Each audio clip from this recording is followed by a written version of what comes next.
ಕರ್ಣ ಸ್ವಾಮಿ, ಎಲ್ಲಿಗೆ ಎನ್ನ ಕರೆದೋಗುವೆ ಸ್ವಾಮಿ?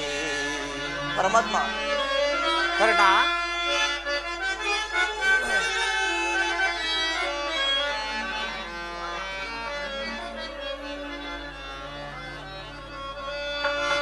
ಎಲ್ಲಿಗೆ ಎನ್ನ ಕರೆದೋಗುವೆ ಸ್ವಾಮಿ? ಏನ ಪರಾಧವ ಗೈದೆ ನನೆಯುತ್ತ ಸ್ವಾಮಿ.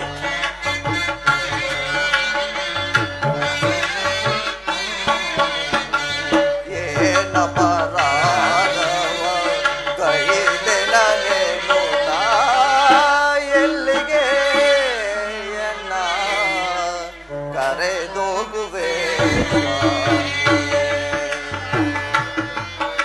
ಪರಮಾತ್ಮ.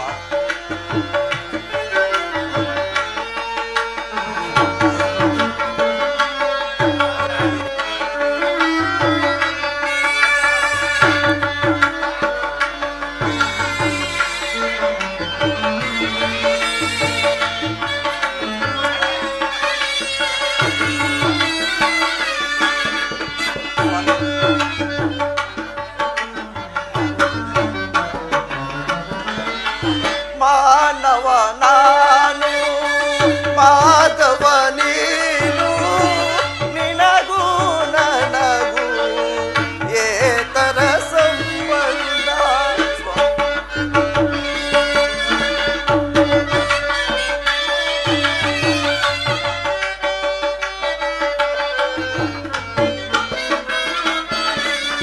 ಮಾನವ ನಾನು, ಮಾಧವ ನೀನು, ನಿನಗೂ ನನಗೂ ಏತರ ಸಂಬಂಧ. ಒಂದು ತಿಳಿಯದೆ ಬಲು ನೊಂದೆನು ದೇವ.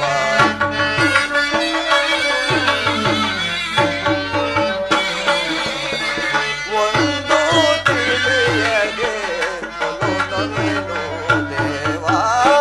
ಎಲ್ಲಿಗೆ ಎನ್ನ ಕರೆದೋಗುವೆ ಸ್ವಾಮಿ? ಏನ ಪರಾಧವ ಗೈದೆ ನನೆಯುತ್ತ ಪರಮಾತ್ಮ.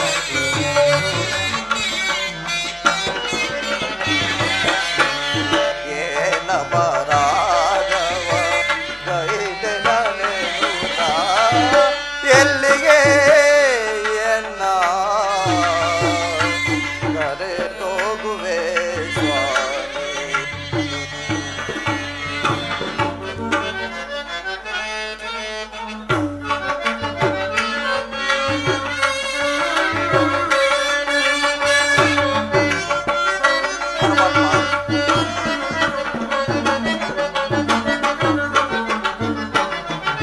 ಜನನಿಯು ಯಾರೋ, ಜನಕನು ಯಾರೋ, ಬಂಧು ಯಾರೋ, ಬಳಗವಿನ್ಯಾರೋ.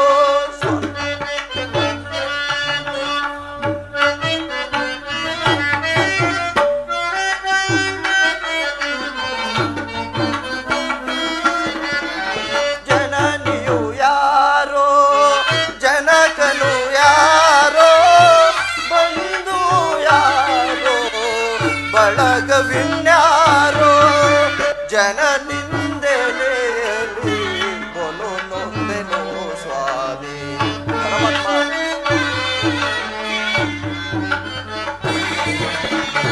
ಜನನಿಂದಲೆಯಲ್ಲಿ ಬಲು ನೊಂದೆನು ಸ್ವಾಮಿ. ಎಲ್ಲಿಗೆ ಎನ್ನ ಕರೆದೋಗುವೆ ಸ್ವಾಮಿ? ಏನ ಪರಾಧವ ಗೈದೆ ನನೆಯುತ್ತ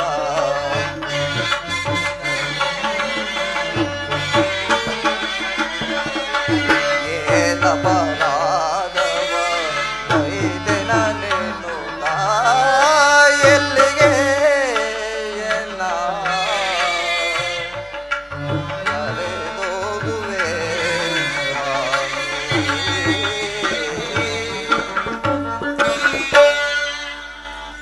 ಪರಮಾತ್ಮ, ಮಹಾಮಹಿಮನಾದ ನೀನು ಕುಲಹೀನನಾದ ನನ್ನನ್ನು ಇಷ್ಟೊಂದು ಆದರಿಸಲು ಕಾರಣವೇನು ಸ್ವಾಮಿ? ಕರ್ಣ, ಕುಲಹೀನನಲ್ಲಿ ಕಂಡುಬರುವ ಗುಣಗಳು ನಿನ್ನಲ್ಲಿವೆ. ಯೋಚಿಸಿ ನೋಡು ಸ್ವಾಮಿ. ನಾನೆಂದಿಗೂ ಓರ್ವ ಸೂತನೆಂಬ ವಿಚಾರವನ್ನು ಈ ಪ್ರಪಂಚವೇ ಮರೆಯುವಂತಿಲ್ಲವಲ್ಲ ದೇವ. ಕರ್ಣ, ನೀನು ಸೂತನಲ್ಲ. ಏನು ಸ್ವಾಮಿ? ಶ್ರೇಷ್ಠವಾದ ಚಂದ್ರವಂಶವೇ ನಿನ್ನ ವಂಶ. ನಾನು ಸೂತನಲ್ಲವೇ? ಹೌದು, ಶ್ರೇಷ್ಠವಾದ ಚಂದ್ರವಂಶವೇ ನಿನ್ನ ವಂಶ. ಪರಮಾತ್ಮ, ಕುಂತಿಯೇ ನಿನ್ನ ತಾಯಿ. ಸ್ವಾಮಿ, ಸೂರ್ಯನೇ ನಿನ್ನ ಜನಕನು. ಲೋಕೈಕ ವೀರರಾದ ಪಾಂಡವರೇ ನಿನ್ನ ಜನಕನು. ಪರಮಾತ್ಮ, ತಾವು ಹೇಳುತ್ತಿರುವುದು ಆಶ್ಚರ್ಯವಾಗಿದೆಯಲ್ಲ. ಓಹೋ, ಮರೆತಿದ್ದೆ, ಇದು ಯುದ್ಧದ ಸಮಯ.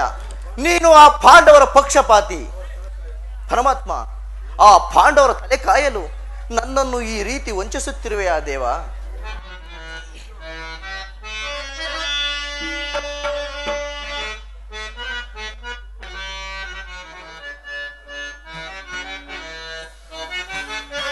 ದೇವಾ,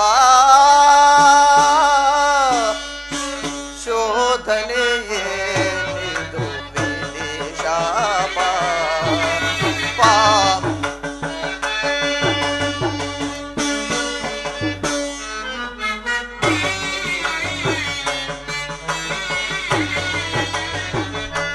ದೇವಾ, ಶೋಧನೆಯೇನಿದು ವಿಧಿಶಾಪ. ಪಾಪಿಯಾಗಿ ಪರಿತಾಪಕ್ಕಿಳಾಗಿ ಸ್ವಾಮಿ.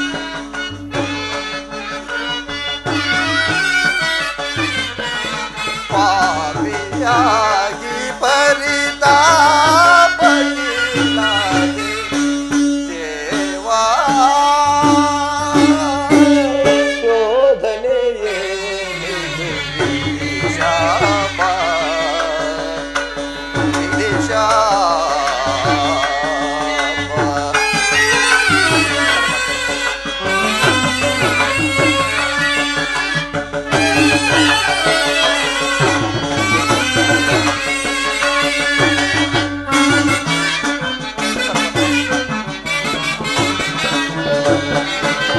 ಬಹುದಿನ ನೊಂದೆ ಬಂಧುಗಳಾರೆಂದು ಸ್ವಾಮಿ.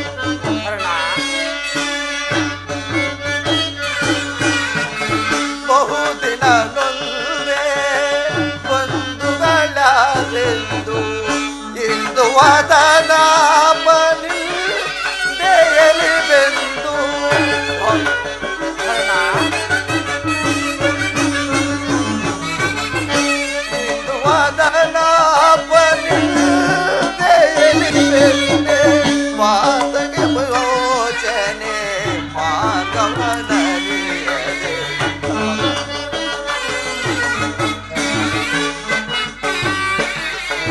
ಬಂದ ವಿಮೋಚನೆ ಮಾರ್ಗವನರಿಯದೆ. ದೇವಾ, ಶೋಧನೆಯೇನಿದು ವಿಧಿಶಾಪ. ಪಾಪಿಯಾಗಿ ಪರಿತಾಪಕ್ಕಿಳಾಗಿ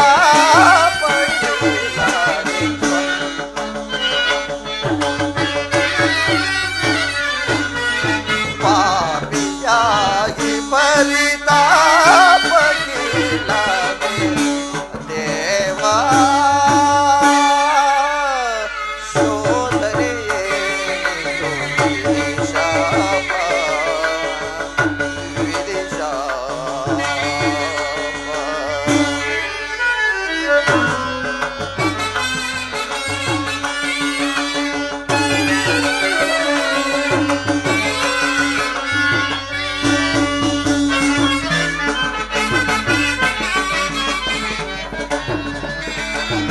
ಜನ್ಮ ರಹಸ್ಯದ ಆತರ್ಯವರಿದು ಜನುಮದಾತೆಯ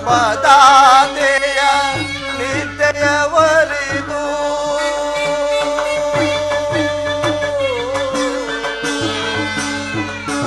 ಕೃಷ್ಣ, ಕೃಷ್ಣ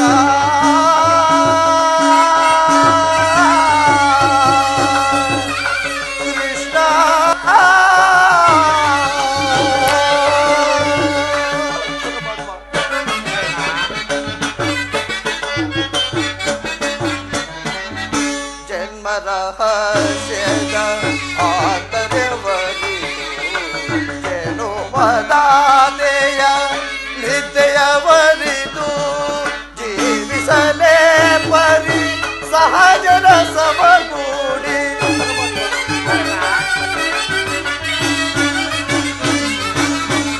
ಜೀವಿಸಲೇ ಪರಿ ಸಹಜ ರಸವಗೂಡಿ ಪಾತಗಿ ಜೀವನ ಸಂಕಟ ಕಾರಣ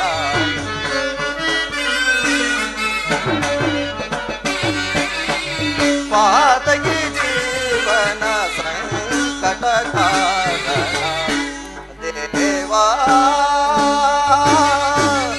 ಶೋಧನೆಯೇ ಶಾಪ ಪಾಪಿಯಾಗಿ ಪರಿತಾಪಗಿಲ್ಲದೆ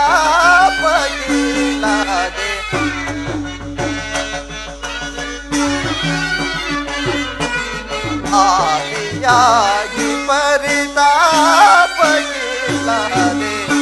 ದೇವಾ ಶೋಧನೆಯೇ ಶಾಪ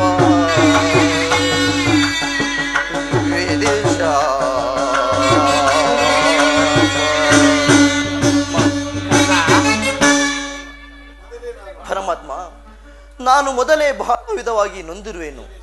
ಇಂತಹ ಸಮಯದಲ್ಲಿ ಈ ಸಂಬಂಧಗಳನ್ನು ಕಲ್ಪಿಸಿ ನನ್ನನ್ನು ಮತ್ತಷ್ಟು ನೋಯಿಸಬೇಡ ಪರಮಾತ್ಮ. ಕರ್ಣ, ರಾಜಾದಿರಾಜನೆನಿಸಿ ದಿವ್ಯ ಸಿಂಹಾಸನದ ಮೇಲೆ ಕುಳಿತು ರಾಜ್ಯಭಾರ ಮಾಡಬೇಕಾಗಿದ್ದ ನೀನು ಈ ರೀತಿ ಪರರ ಸೇವೆಯಲ್ಲಿ ಕೈಕಟ್ಟಿಕೊಂಡು ಕುಳಿತುಕೊಂಡಿರುವೆಲ್ಲ. ಪರಮಾತ್ಮ, ಪಾಂಡವರು ನನ್ನ ಸಹೋದರರಾದ ಪಕ್ಷದಲ್ಲಿ ಅವರೊಡನೆ ಯುದ್ಧ ಮಾಡಿದರೆ ನನಗೆ ವಾದಿ ನರಕವು ಪ್ರಾಪ್ತಿ. ಸ್ವಾಮಿಗೆ ದ್ರೋಹ ಮಾಡಿದಂತಾಗೋದಿಲ್ಲವೇ? ಸಮರ ಮಹೋತ್ಸವದಲ್ಲಿ ಉತ್ಸಾಹಭರಿತನಾದ ನನಗೆ ಇಂತಹ ಸಂಕಟವನ್ನು ತಂದೊಡ್ಡ. ಕರ್ಣ, ನನ್ನ ಮಾತನ್ನು ನೆಂಬು, ಸತ್ಯವೆಂದು ನೆಂಬು. ನಿನ್ನ ತಾಯಿಯಾದ ಕುಂತಿದೇವಿಯು ತಾನು ಕನ್ನಿಕಾವಸ್ಥೆಯಲ್ಲಿ ಇದ್ದಾಗ ದೂರ್ವಾಸ ಮುನಿಗಳಿಂದ 5 ಮಂತ್ರಗಳನ್ನು ಜಪಿಸಿ ಅವುಗಳು ಫಲಿಸುವವೋ ಇಲ್ಲವೋ ಎಂದು ಚಾಪಲ್ಯ ಹೊಂದಿ ಮೊದಲೇ ಮಂತ್ರದಿಂದ ಜನಿಸಿದ ನೀನು ಜನಿಸಿರುವೆ. ಲೋಕಾಪಾದಕ್ಕೆ ಎದಿರಿ ನಿನ್ನ ತಾಯಿಯು ನಿನ್ನನ್ನು ಗಂಗಾ ನದಿಯಲ್ಲಿ ತೇಲಿಬಿಟ್ಟಳು. ಅನಂತರ ಸೂತ್ರ ಓರ್ವನು ನಿನ್ನನ್ನು ಅತ್ಯಂತ ಪ್ರೀತಿಯಿಂದ ಸಾಗಿ ಸಲಹಿದನು. ಕರ್ಣ, ಈಗ ನನ್ನ ಜೊತೆಯಲ್ಲಿ ಬಾ.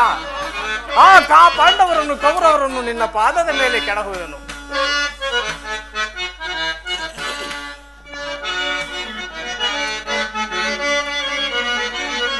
ಬಾರೈರವಿ ಪುತ್ರನೇ ನೀನು ಆರೋಷಾದಿಯನ್ನೋಳಿತು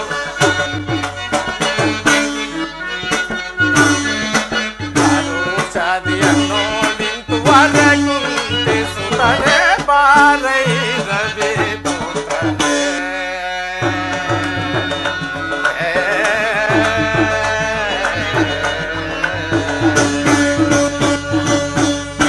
ಹಿತಬಲ್ಲೆನೋ ಮಾಧವ ವಿನೋದ ವಿರಾದ ಅಮರಾಪರಾಧ ಹಿತಬಲ್ಲೆನೋ ಮಾಧವ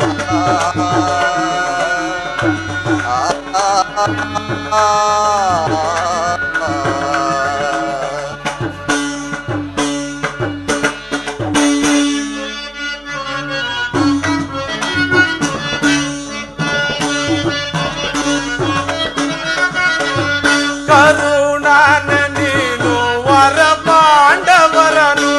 ಕರ್ಣ,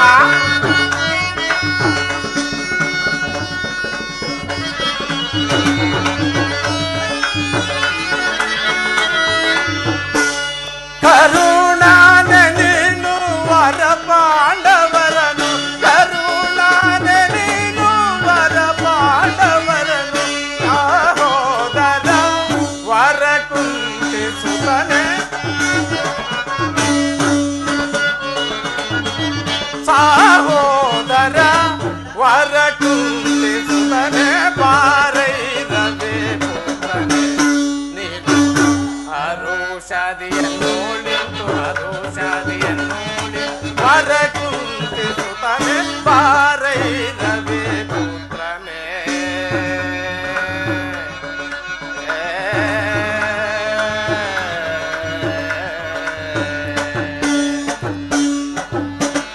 ಪಡು ಪಕ್ಷವನ್ನು ವಹಿಸಿದೆ ನೀನು ಕರ್ಣ, ಪಡು ಪಕ್ಷವನ್ನು ವಹಿಸಿದೆ ನೀನು ಪಡು ಪಕ್ಷವನ್ನು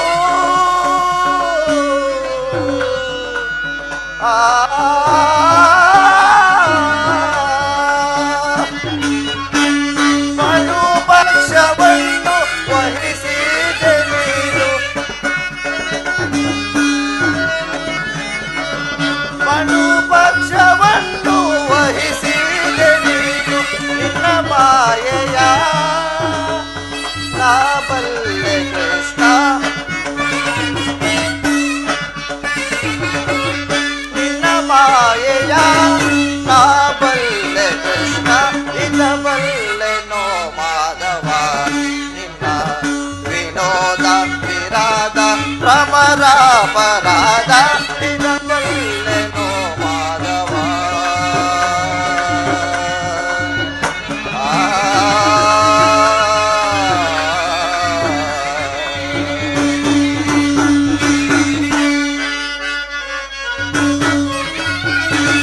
ಧರಣಿಯ ನೀನು ಪರಿಪಾಲಿಸುವೆ ಕರ್ಣ, ಧರಣಿಯ ನೀನು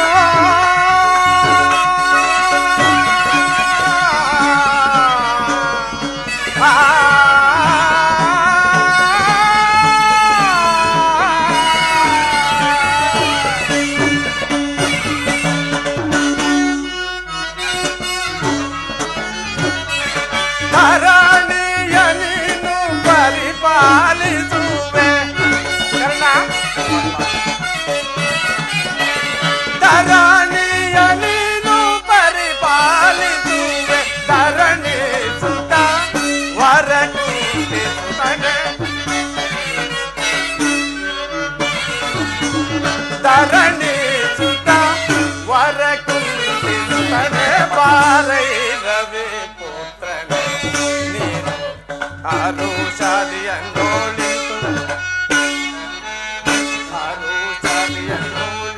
ವರಕುಂಡಿಸುತ್ತನೆ ಬಾರೈರವೇ ಪುತ್ರನೇ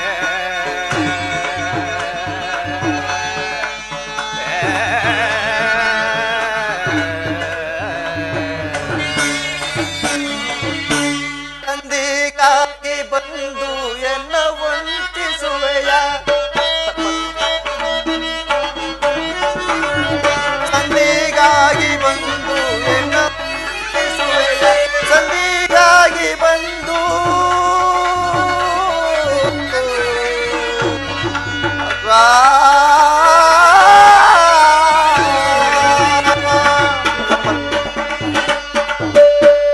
ಸಂಧಿಗಾಗಿ ಬಂದು ಎನ್ನ ವಂಚಿಸುವೆಯ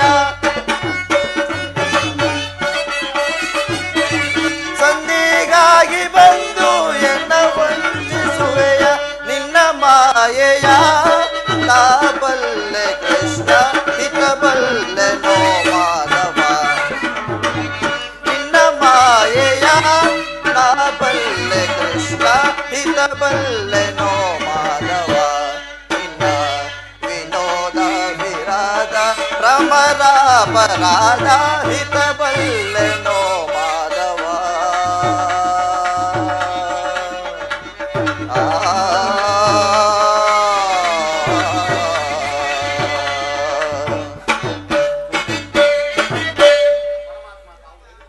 ಪರಮಾತ್ಮ ಕರ್ಣ, ಈಗಲೂ ನನ್ನ ಸಂಗಡ ಬಾ. ಆ ಪಾಂಡವರನ್ನು ಕೌರವರನ್ನು ನಿನ್ನ ಪಾದದ ಮೇಲೆ ಕೆಡಹುವೆನು.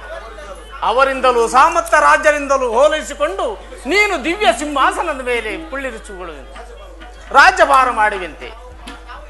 ಪರಮಾತ್ಮ, ತಾವು ಹೇಳುತ್ತಿರುವ ಮಾತು ಸತ್ಯವಾದ ಪಕ್ಷದಲ್ಲಿ ಆ ಭೀಮಾರ್ಜುನರು ನನ್ನನ್ನು ಕಂಡಾಗಲೆಲ್ಲ ಸೂತ ನೀಚ ಹೀನ ಕುಲೋದನೆಂದು ದುರ್ಯಾಸಿರುವರಲ್ಲ, ನಾನಿಂತವನೆಂದ ವಿಚಾರವು ಅವರಿಗೆ ತಿಳಿಯದೆ ಪರಮಾತ್ಮ. ತಿಳಿಯದು ಕರ್ಣ. ಈ ವಿಚಾರವು ನಿನ್ನ ತಾಯಿಗೂ ಪಾಂಡವರಿಗೂ ಯಾರಿಗೂ ತಿಳಿಯದು.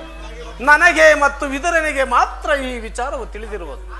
ಆಕೆಯು ನಿನ್ನನ್ನು ಕಂಡಾಗಲೆಲ್ಲ ಪರಮಾತ್ಮ ಆ ಕರ್ಣನ್ಯಾರು ಎಂದು ಪದೇ ಪದೇ ನನ್ನನ್ನು ಕೇಳುತ್ತಿರುವನು. ಈಗ ತಾನೇ ನಿನ್ನ ಜನ್ಮದ ವೃತ್ತಾಂತವನ್ನು ತಿಳಿಸಿ ಬಂದಿರುವೆನು. ಆಕೆಯನ್ನು ಗಂಗಾ ತೀರಕ್ಕೆ ಬರುವಳು. ಆಕೆಯ ಮನಸ್ಸನ್ನು ನೋಯಿಸಬೇಡ ಕರ್ಣ. ನಾನು ಇನ್ನು ಬರಲೇ ಕರ್ಣ. ನಿನ್ನನ್ನು ಈ ದುಷ್ಕೀರ್ತಿ ಕಳಂಕದಿಂದ ಉದ್ಧಾರ ಮಾಡಿರುವೆನು. ಇನ್ನು ಮುಂದೆ ಯಾರನ್ನು ಆಶ್ರಯಿಸುವೆಯೋ ಯಾರನ್ನು ತ್ಯಜಿಸುವೆಯೋ ನೀನೇ ನಿರ್ಧರಿಸಿಕೊ. ನಾನಿನ್ನು ಬರಲೇ ಕರ್ಣ. ಆಗಬಹುದು ಪರಮಾತ್ಮ.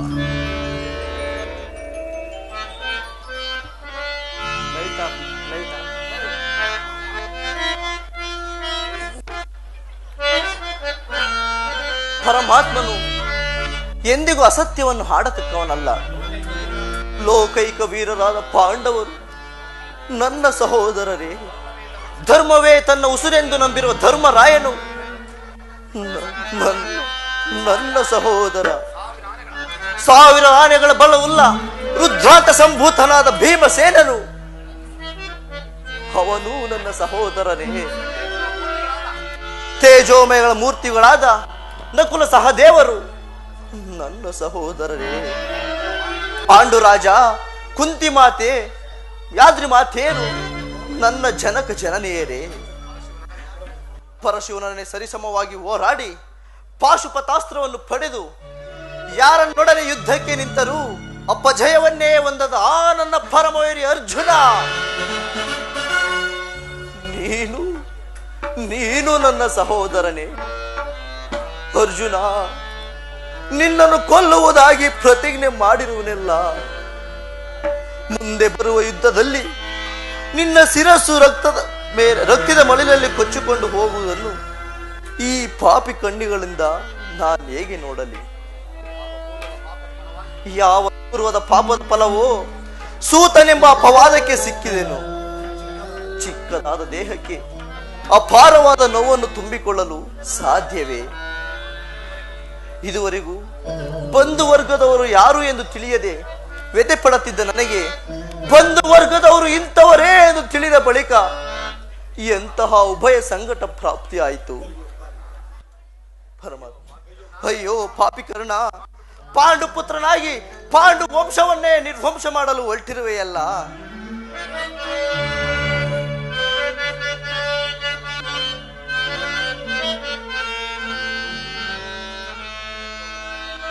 ಕೊಲ್ಲಲೇ ಪಾಂಡು ಕುಮಾರರನ್ ನಾ ಕೊಲ್ಲಲೇ.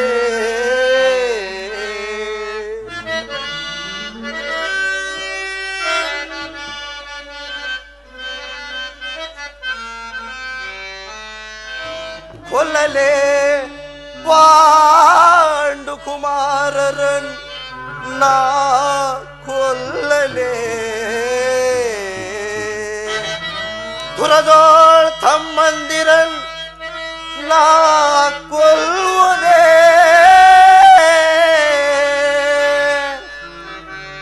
ಕೊಲ್ಲದ ಬಿಟ್ಟೊಡೆ, ಕೊಲ್ಲದ ಬಿಟ್ಟೊಡೆ. ಆ ಕೌರವೇಂದ್ರನು ಈ ಧರೆಯೋಳ್ ಸುಖ ಸಂಪತ್ತಿನಿನ್ ಬಾಳ್ವನೆ.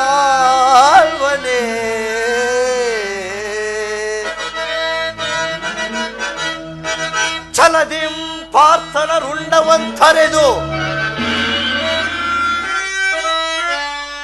ಛಲದಿಂ ಆ ಪಾರ್ಥನ ರುಂಡವಂತರೆದು ಮಸ್ವಾಮಿಗೆ ಮಮ ಸ್ವಾಮಿಗೆ ಆನಂದವನ್ ಸಲ್ಲಿಸಲ್ ಕಾಗದೆ.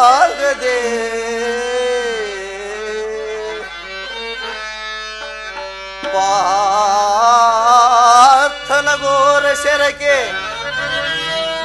ಪಾರ್ಥನ ಘೋರ ಶರಕೆ ತುತ್ತಾಗಲೇ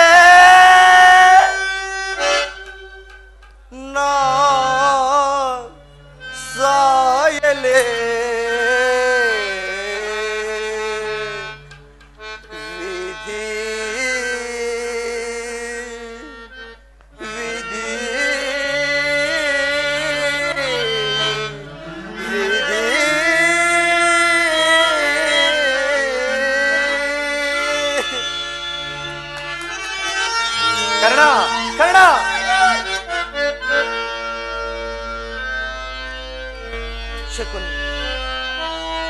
ಇದು ನಿಜವೇ? ನಾನು ನಂಬುವುದಿಲ್ಲ. ನಂಬು ನಂಬು ಅಂಗರಾಜ, ನಂಬು. ಕರ್ಣನ ಉದಾರ ಹೃದಯವನ್ನು ತಿಳಿದ ಕೌರವರು ನಿರ್ಭಯದಿಂದ ಈ ರೀತಿ ನಡೆಯುವುದರಲ್ಲಿ ಆಶ್ಚರ್ಯವೇನು? ದುರ್ಯೋಧನನಲ್ಲಿ ನಿನಗಿರುವ ಸ್ನೇಹ ಮತ್ತು ರಾಜಭಕ್ತಿಯ ಭರವಸೆಯಿಂದ ನಿನ್ನ ವಿಷಯದಲ್ಲಿ ಈ ಕುವ್ಯಾಜ ಶಬ್ದಗಳನ್ನಾಡಲು ಅವರು ಹಿಂಜರಿಯುತ್ತಿಲ್ಲ. ದುರ್ಯೋಧನನು ಇವೆಲ್ಲವನ್ನು ಕೇಳಿದರೂ ಕೇಳದವನಂತೆ ಸುಮ್ಮನಿದ್ದನು. ಕರ್ಣ, ನಿನ್ನನ್ನು ನೋಡಿದರೆ ನನಗೆ ಎಷ್ಟೊಂದು ದುಃಖ ಗೊತ್ತೇ? ಶಕುನಿ, ಸ್ನೇಹದಲ್ಲಿ ವಂಚನೆಯೇ? ಶಕುನಿ, ನಿಜವಾಗಿಯೂ ನನ್ನ ರಕ್ತವು ಕುದಿಯುತ್ತಿದೆ. ಏನು ನಡೆಯಿತು? ಮರಮಾಚದೆ ತಿಳಿಸು. ಕೃಷ್ಣನು ರಾಜಸಭೆಯಿಂದ ಹೊರಗೆ ಹೋದ ಕೂಡಲೇ ಮೂರ್ಛಿತನಾದ ದುರ್ಯೋಧನನು ಎಚ್ಚೆತ್ತನು. ಅವನ ಆಗೋಸಿದ ಹೆಬ್ಬುಲಿಯಂತೆ ಆರ್ಭಟಿಸುತ್ತಿದ್ದ. ಕ್ರೋಧದಿಂದ ಬುದ್ಧಿ ಹೋದವನಾಗಿ ಭೀಷ್ಮ ದ್ರೋಣಾದಿಗಳನ್ನು ಪಾಂಡವ ಪಕ್ಷದವರೆಂದು ನಿಂದಿಸಿದನು. ಕಡೆಗೆ ಪಾಂಡವರೊಡನೆ ಯುದ್ಧಕ್ಕೆ ಸಿದ್ಧರಾಗುವಂತೆ ಸಮಸ್ತ ಸಾಮಂತರಿಗೂ ಆಜ್ಞೆ ಮಾಡಿದನು ಮತ್ತು ಕರ್ಣನಿಗೆ ಸೇನಾಧಿಪತ್ಯವನ್ನು ಕಟ್ಟಬೇಕೆಂಬ ತನ್ನಿಚ್ಛೆಯನ್ನು ಪ್ರಕಟವಾಗಿ ಹೇಳಿದನು. ಎಲ್ಲವೂ ನಿಶ್ಚಿತವಾದಂತೆ ಆಗ ಭೀಷ್ಮನು ಕುರುಕುಲ ಪಿತಾಮಹ ಏನು ಹೇಳಿದರು? ಅಸೂಯೆಯಿಂದ ಭೀಷ್ಮನು ಆ ರೀತಿ ಹೇಳಿರಲಾರ. ಆದರಾತನ ಮಾತಿಂದ ಸೇನಾಧಿಪತ್ಯದ ಆಸೆಯು ಭಂಗವಾಯಿತು. ಕರ್ಣ, ಶಕುನಿ, ನಾನು ಎಂದಿಗೂ ಸೇನಾಧಿಪತ್ಯಕ್ಕೆ ಆಶಿಸಿದವನಲ್ಲ. ಆದರೆ ಆ ದುರ್ಯೋಧನಲ್ಲಿ ನನ್ನ ಮೇಲೆ ಇದ್ದ ವಿಶ್ವಾಸವನ್ನು ಚಲಿಸುವಂತೆ ಮಾಡಿದವರು ಯಾರು? ನೀನು ನರತವನ್ನೇರಿ ಕೃಷ್ಣನೊಡನೆ ಹೋದ ಎಷ್ಟೇ.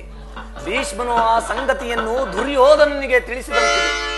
ತಂತ್ರಿಯಾದ ಕೃಷ್ಣನ ಸವಿನುಡಿಗೆ ನೀನು ವಶನಾದೆಯೋ ಏನೋ ಎಂದು ದುರ್ಯೋಧನನ ಸಂದೇಹ. ಗುರುಕುಲದರಸರು ಕರ್ಣನ ಸ್ವಾಮಿನಿಷ್ಠೆಯನ್ನು ತಿಳಿದಿಲ್ಲವೇ? ತಿಳಿದಿರುವರು. ಆದರೇನು, ನಿನಗೂ ಕೃಷ್ಣನಿಗೂ ನಡೆದ ಮಾತಿನ ರಹಸ್ಯವನ್ನು ತಿಳಿಯದ ಹೊರತು ಸೇನಾಧಿಪತ್ಯವನ್ನು ನಿನಗೆ ಕೊಡಕೂಡದೆಂದು ಸಭೆಯಲ್ಲಿ ನಿರ್ಧಾರವಾಯಿತು. ಇದಕ್ಕೆ ಕಾರಣ ಯಾರು? ಭೀಷ್ಮರಲ್ಲವೇ?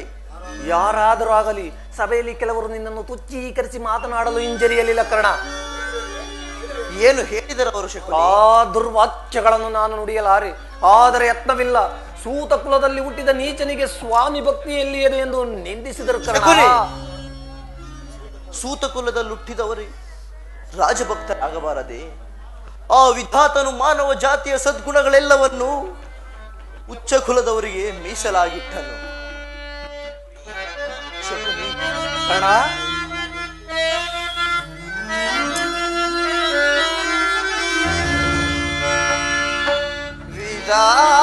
ವಿಧಾತನ ನಾಟಕ ಬಲ್ಲವರ್ಯಾರೋ? ಮಾನವ ಜೀವ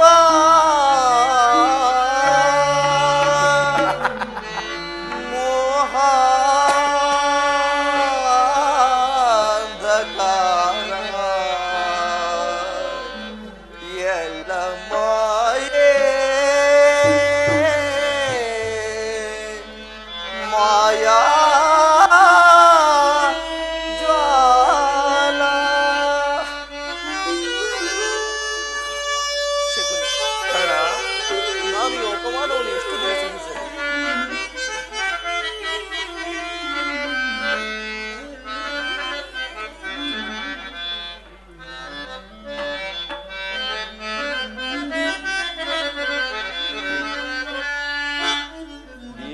ವೇದಿಕೈದ ಮೋಸದಿಂದ ಗತಿಹೀನ ನಾದೆ ಜಗದಿ. ವೇದಿಕೈದ ಮೋಸದಿಂದ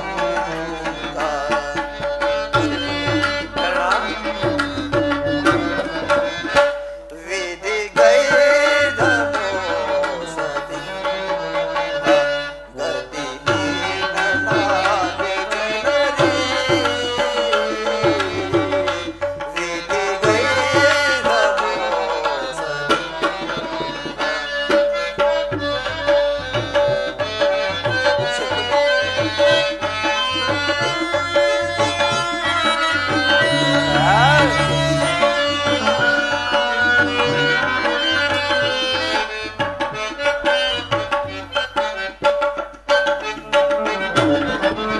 ಎನ್ನಯ ಬಾಳೆ ಕಂಡಿದು ಜಗದಿ.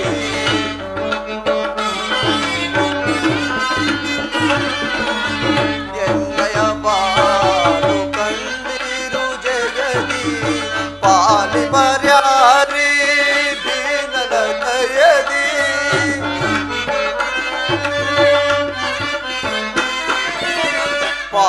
ಮರ್ಯಾರಿ ದೀನನ ದಯದಿ ಒಕ್ಕಾಳಿಸೆಯ ಕರ್ಮದ ಬಂಧನ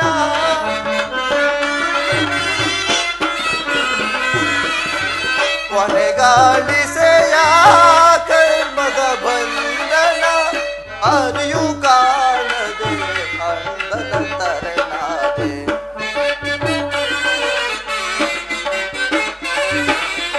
ದಾರಿಯು ಕಾಣದೆ ಅಗತಿ ನನ್ನಾದೆ ಜಗದಿ ವಿಧಿಗೈ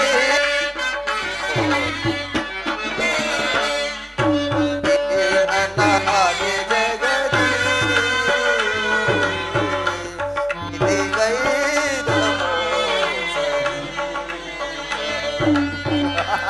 ವಿಧಿಯೇ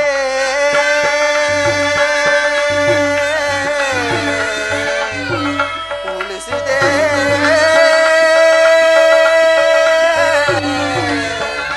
ಕಣ್ಣೀರ ಕಣ್ಣೀರ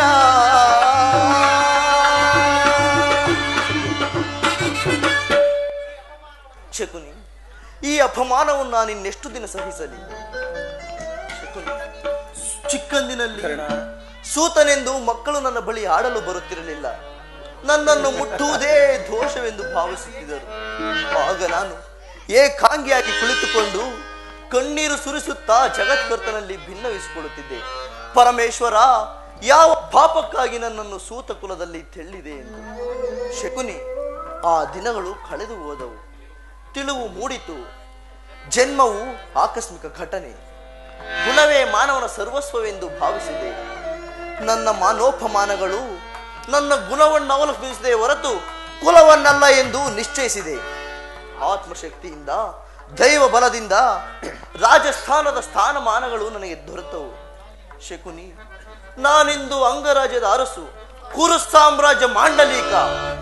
ಈಗಲೂ ಸಹಿತ ಈ ಜನ್ಮದ ದುಷ್ಟಭೂತ ನನ್ನನ್ನು ಬಿಡುತ್ತಿಲ್ಲವಲ್ಲ ಶಕುನಿ, ಬಿಡುತ್ತಿಲ್ಲವಲ್ಲ. ಸ್ಥಿರನಾಗು ಕರ್ಣ.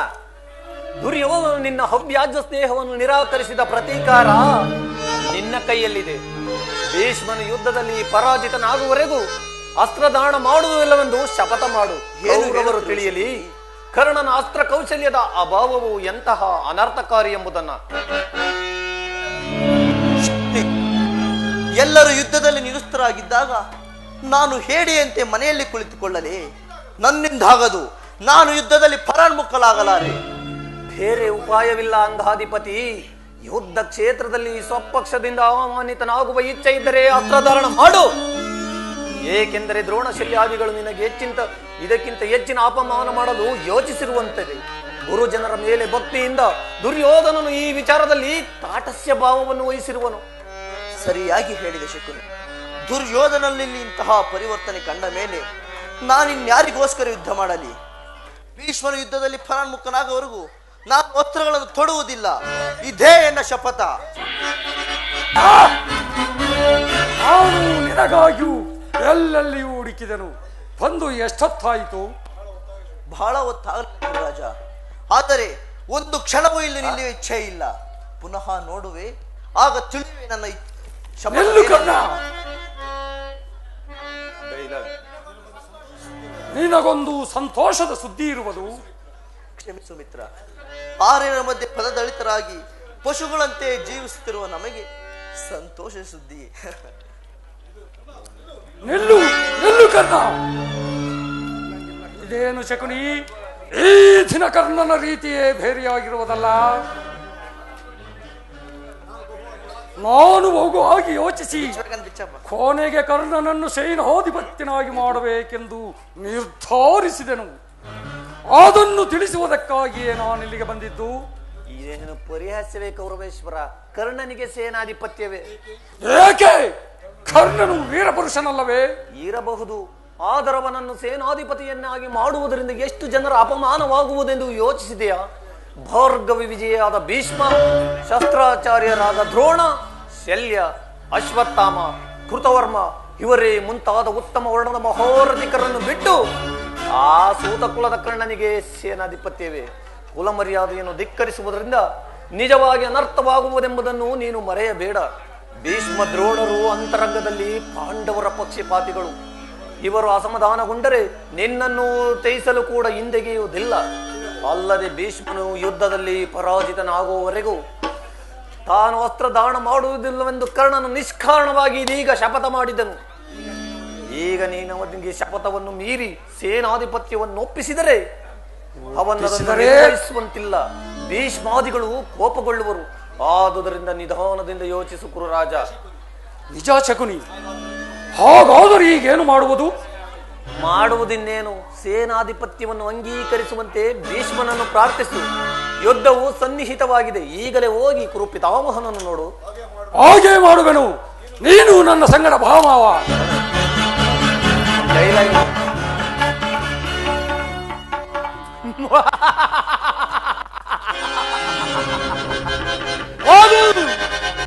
ಹೋಗು ಕುರುಕುಲದ ಸಾಮ್ರಾಟ, ಮುಗಿದು ನಿನ್ನ ಆರ್ಭಟ. ಕಟಕನು ಕುರಿಯನ್ನು ಕೊಬ್ಬಿಸಿ ಕೊಬ್ಬಿಸಿ ಕೊಂದರೆ ನಾನು ಕಡೆಗೊಂದಿನ ನಿನ್ನನ್ನು ಒಪ್ಪಿಸಿ ಕೊಲ್ಲುವೆನು. ಶಕುನಿ ಎಂಬ ಮೂರಕ್ಷರದ ಅರ್ಥವನ್ನು ಬಲ್ಲೆಯೇನೋ ಮೋಡ. ಶಾ ಎಂದರೆ ಶಸ್ತ್ರಾಸ್ತ್ರಗಳಿಲ್ಲದೆ ಶತ್ರುವನ್ನು, ಖೂ ಎಂದರೆ ಕುತಂತ್ರದಿಂದ ಕುರುಕುಲವನ್ನು, ನೀ ಎಂದರೆ ನಿರ್ನಾಮ ಮಾಡುವನೇ ಈ ಶಕುನಿ. ನಿನ್ನ ಭಾಗದ ಶನಿ. ಶಕುನಿಗೀಗ ಆನಂದ, ಪರಮಾನಂದ, ಮಹದಾನಂದ